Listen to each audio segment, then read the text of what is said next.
The nature of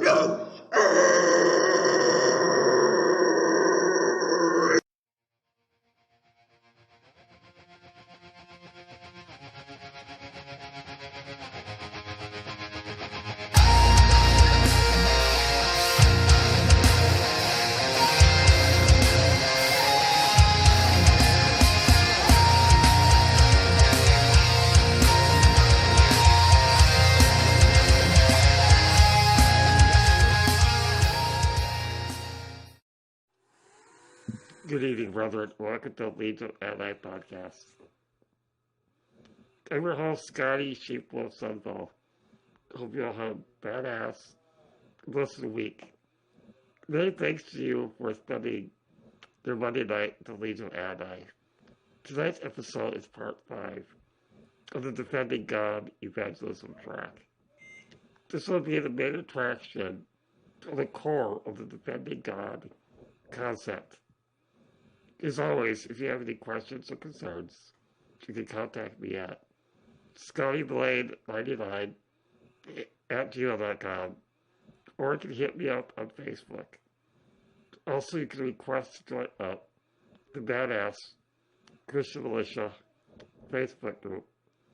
Also, my website, www.legionofadonai.com, is officially up and running. Alright, let's open up for prayer. Dear Heavenly Father, Lord, it's been a rough few days, but I'm glad to be back. I'm glad to be able to just do these sermons. Lord, I ask you please protect this podcast and all the listeners, Lord. Please bless them and guide them throughout their lives. Just be able to guide them, protect them, and show them your ways, Lord. In Yeshua's name I pray. Hallelujah and amen. On last week's episode, my character began his examination of the plaintiff and one of the witnesses. Concerning the plaintiff, I needed to get a better idea of his mindset, like what makes an atheist tick.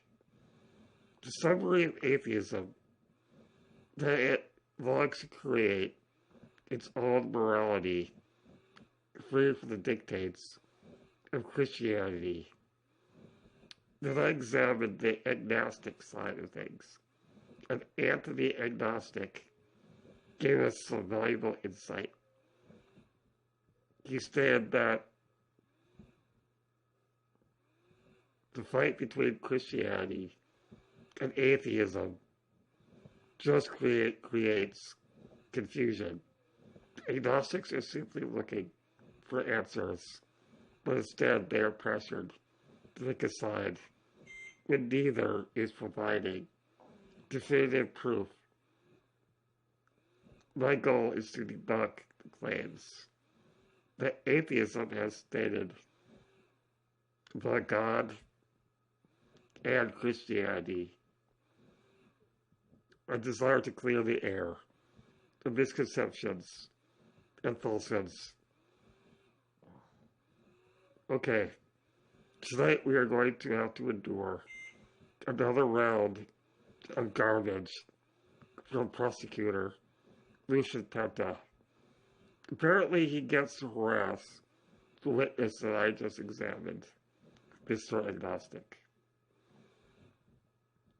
But once that's over, I get to present all my evidence to the witnesses and jury. Yes, it's time to make Penta sweat, and hopefully Mr. Atheist will see the error of his accusations. So last week ended on a nail-biter. Mr. Penta really got under my skin. He interrupted part of my examination of Mr. Agnostic. I was telling him that I would offer clarity to the situation. I didn't put my career on the line to prove my intent of blowing the plaintiff's accusations out of the water. In my rage, I failed to heed Judge Grimm's orders to end the examination. Well, my brutal examination of Mr. Penta, I called him out on his obnoxious heckling as Judge Grimm was rebuking my rebellion against the prosecution. Mr. Penta came up to me, grabbed my hand, and forcefully yanked himself right next to my ear. He began to whisper, "This is why I can't stand you Christians. You just won't get off your soapbox. How dare you preach to me about ethics? Now you listen to me, Mr. Sheepwolf. As far as I see it, you're just a Justice League reject. I've been doing this longer than you've been alive, kid. What makes you think that you can take on a man of my caliber?"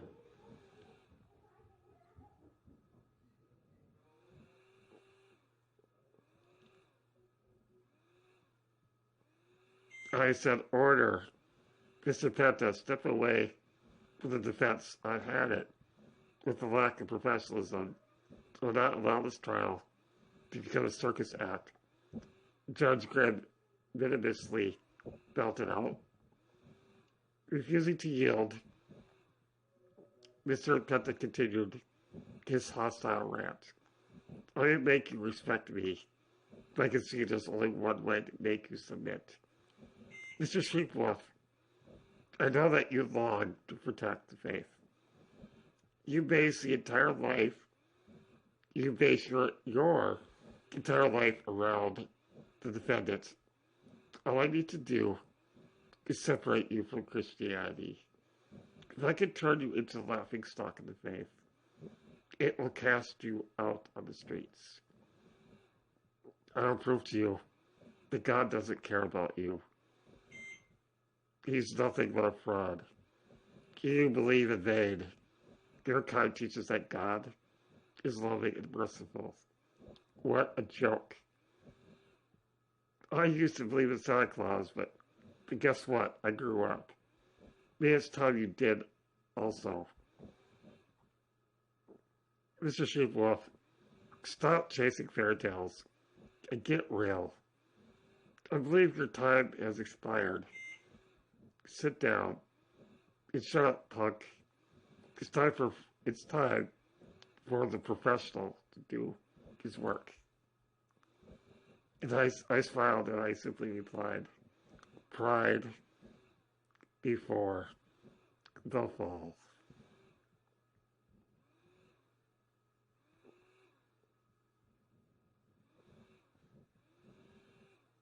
As I lightly pushed Lucian away from my face. "My apologies, Your Honor. I lost control of myself. It won't happen again." "It better not, Mr. Sheepwolf. Please be seated. No more confrontations or outbursts. Is that clear?" "Understood, Your Honor," I replied. "Mr. Penta, you may ask the witness final questions," Judge Grimm announced. "Thank you, Your Honor," Mr. Penta replied. "I would like to call back Mrs. Christianity to stand." "All right, Mrs. Christianity. I just have a few more questions for you. Can you provide the answers civilly this time?" As she hesitated, Judge Grimm chimed in. "Mrs. Christianity, answer Mr. Penta. You have sworn an oath before the court to cooperate." I understand your honor, she replied. Yes, Sister Penta. I will answer to the best of my abilities. Okay, let's begin, shall we? You stand that the Son of God died a horrible death. Yet you have no proof that the event ever took place. Why the blind faith, Mrs. Christianity? It's funny that you would ask that because I could ask Mr. Atheist the same thing. Christian replied, isn't it blind faith to trust in evolution theory and the Big Bang theory? The key word here is theory.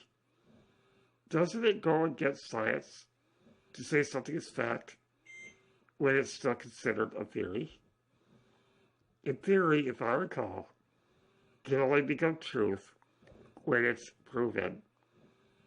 If it's been proven, why do the textbooks continue to say evolution theory and Big Bang theory? I don't mean to sound rude, but how is it that believing in a higher power is frowned upon? Yet believing that everything came from nothing is widely accepted. You say I have no proof of the death of Jesus, the death of Yeshua, that I blindly follow faith. I knew this would happen, but I won't fall into the snares built by scoffers. The solution, I have with me an article from 64 AD. It's from the Roman historian Tacitus. The solution, you're going to love this part. The article is titled Ancient Evidence for Jesus from Non-Christian Sources. Even the secular world knew the truth about the crucifixion then. You need to get with the times. Your Honor, may I read the article before the jury? Permission granted, Mrs. Christianity, Judge Grimm kindly answered. Thank you, Your Honor, Christian said. Relieved, and with that, she began the article. The article states the following, and I quote, Nero fastened the guilt of a class hated for their abominations, called Christians by the populace. Christus, from whom the name had its origin, suffered the extreme penalty during the reign of Tiberius at the hands of Pontius Pilatus, and a most mischievous superstition, thus checked for the moment again, broke out not only in Judea, the first source of the evil, but even in Rome. What can we learn from this ancient and rather unsympathetic reference to Jesus and the early Christians? Notice first, the Tacitus reports Christians derived their name from a historical person called Christus or Christus from the Latin, or Christ. He is said to have suffered the extreme penalty, obviously alluding to the Roman method of execution, known as crucifixion. This is said to have occurred during the reign of Tiberius and by the sentence of Pontius Pilate. This confirms much of what the Gospels tell us about the death of Jesus. Another important source of evidence about Jesus in early Christianity can be found in the letters of Pliny the Younger to Emperor Trajan. Pliny was the Roman governor of Bithynia in Asia Minor. In one of the letters, dated around 112 AD, he asked Trajan's advice about the appropriate way to conduct legal proceedings against those accused of being Christians. Pliny says that he needed to consult the emperor about this issue because a great multitude of every age, class, and sex stood accused of Christianity. At one point in his letter, Pliny relates some of the information he has learned about these Christians. They were in the habit of meeting on a certain fixed day before it was light, when they sang in alternate verses a hymn to Christ as to a God, and bound themselves by a solemn oath not to any wicked deeds, but never to commit any fraud, theft, or adultery, never to falsify the word, nor deny a trust when they should be called upon to deliver it up, at which it was their custom to separate, and then reassemble to partake of food. That food of an ordinary, innocent kind. This passage provides us with a number of interesting insights into the beliefs and practices of early Christians. First, we see that Christians regularly met on a certain fixed day for worship. Second, their worship was directed to Christ, demonstrating that they fully believed in his divinity. Furthermore, one scholar interprets Plany's statement that hymns were sung to Christ as to a God is a reference to the rather distinctive fact that unlike other gods who were worshipped, Christ was a person who had lived on earth. If this interpretation is correct, Pliny understands that Christians were worshiping an actual historical person as God. Of course, this agrees perfectly with the New Testament doctrine that Jesus was both God and man. Not only does Pliny's letter help us understand what early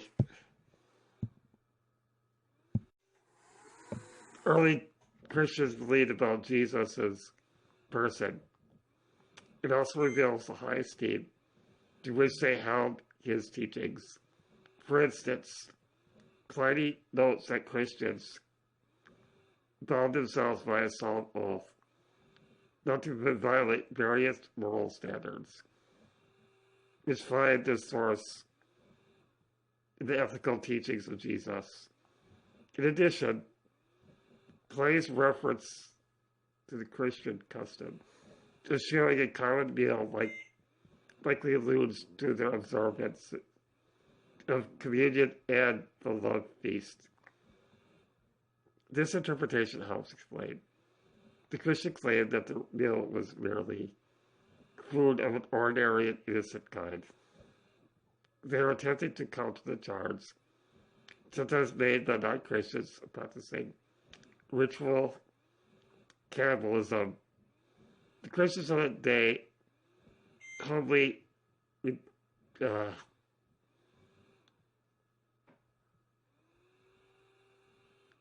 repudiated such slanderous attacks on Jesus' teachings. We must sometimes do the same today. Okay, brethren, need to take a break. Tonight's episode is going to be a long one. For me to conquer this, I need a jolt. There's only one way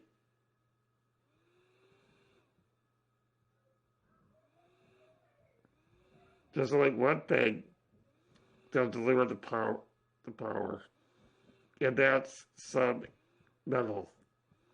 Tonight's feature song track is titled Graveyard of Inanities, and it's from Gold, Frankincense, and Myrrh's first full-length album, Identity Crisis.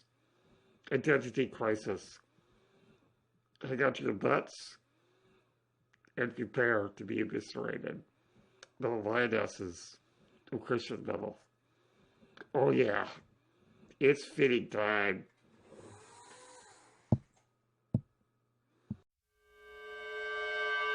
Starve yourself, fake a smile, avoid people. Cry, die a little, and then repeat.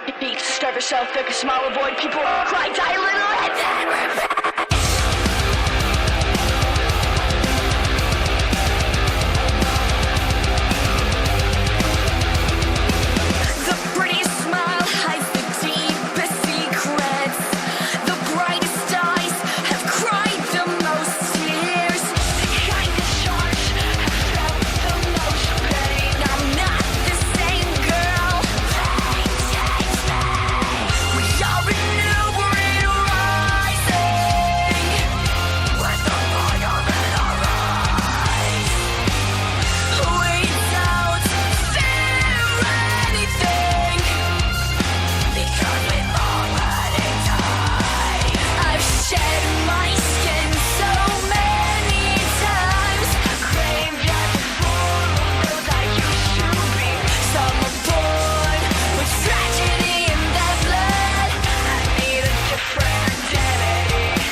All right, beloved, let's get back to it. Mr. Penta, history has spoken. You say I have blind faith, yet the Bible and the history books don't seem to contradict. History is my vindication. There is nothing blind about Christianity. I've never been one to believe the fairy tales.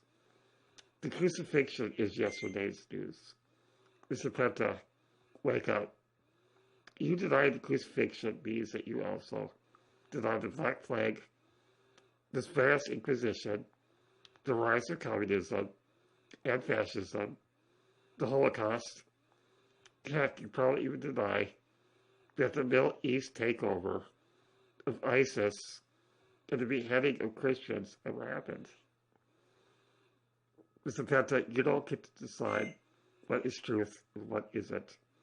You don't have the right to cherry pick through history and cling to whatever fits your narrative. Either all of history is true or all of history is false. One more thing. The client mentioned that religion is the number one cause of atrocities in the world. I respectfully need to remind him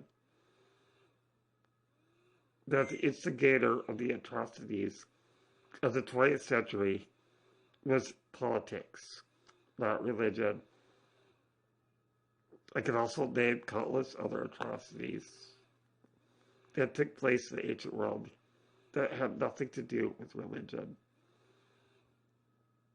Most notably, the barbarism of the Roman Colosseum. It doesn't get any more deranged than that. When's the last time Christianity is not anything remotely similar to something like that? He claims that the Bible condones slavery, yet remains silent to the fact the slaves were forced to fight to the death, with each other in the Colosseum. Never once has the Bible condoned such inhumane behavior. The concept of the Colosseum came into existence in 242 BC. It all started when two depraved brothers decided to honor the death of their father. To celebrate his life, they gathered two slaves and thought it would be a great idea to have them fight to the death. In other words, the Colosseum was built with the blood of slaves. Literally.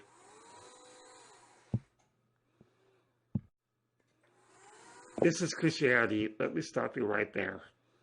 As I recall, this nation is based on Christian values. America is no different than Rome. Both have been built on the backs of slaves. Get off your high horse, miss. The religion you're part of absolutely condones slavery. Mr. Penta, you show your ignorance, Christian remarked. Just because someone claims to be Christian doesn't make it true. Yeah, our government says that it's godly, while in the same breath condones the murder of the unborn.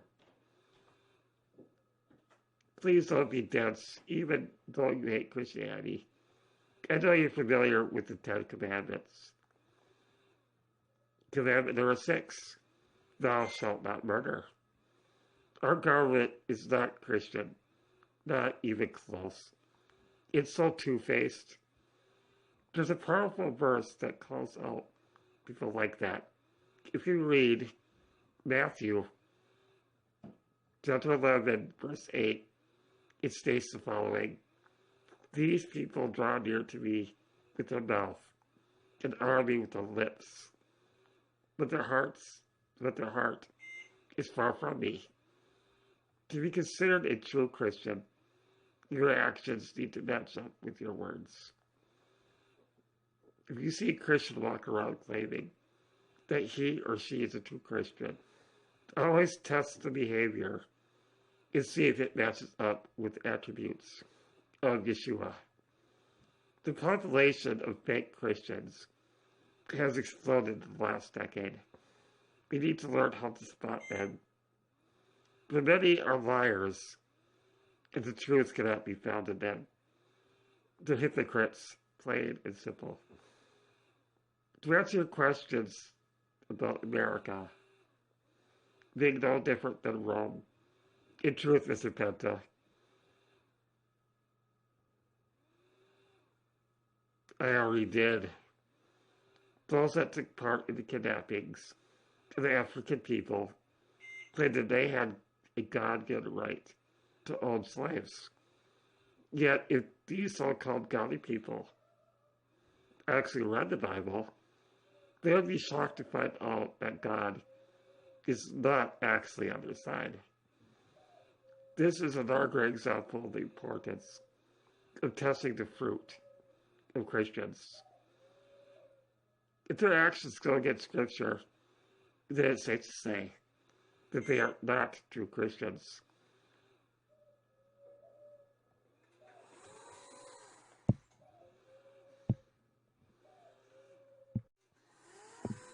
Mr. Penta, both you and your client misunderstand the biblical meaning of slavery. It's not tied to the slavery you guys are most familiar with. I trust that Mr. Sheepwolf has prepared all the evidence to combat your client's claims. The truth will be revealed about slavery. Mr. Penta then replied, "This is Christianity. I wouldn't place your hopes, Mr. Sheepwolf. He's just a kid pretending to be a defense attorney. You know what, this is Christianity. I'm so eager to watch Mr. Sheepwolf make a fool of himself. His failure will be the failure of Christianity, and you, Mrs. Christianity, will be ran out of this town. I'll make Christianity enemy number one, the menace of society. Your Honor, I believe that is considered unprofessional behavior. This is blatant intimidation of a witness. I cannot stand for it." I interrupted. "Mr. Sheepwolf, what did I say about your outbursts?" Judge Grimm scolded. "Let me handle my job, and you handle yours. Got it?" In frustration, I simply nodded in acknowledgement. The Judge Grimm turned and ordered Mr. Penta to hurry along and to watch his tone. "It's okay, Your Honor. I'm finished with my redirect examination of the witness."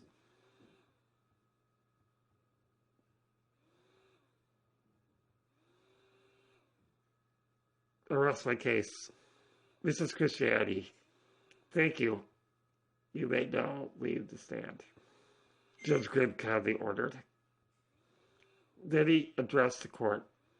Now we will proceed with the evidence presentation of the defense. Mr. Sheepwolf, you have the floor.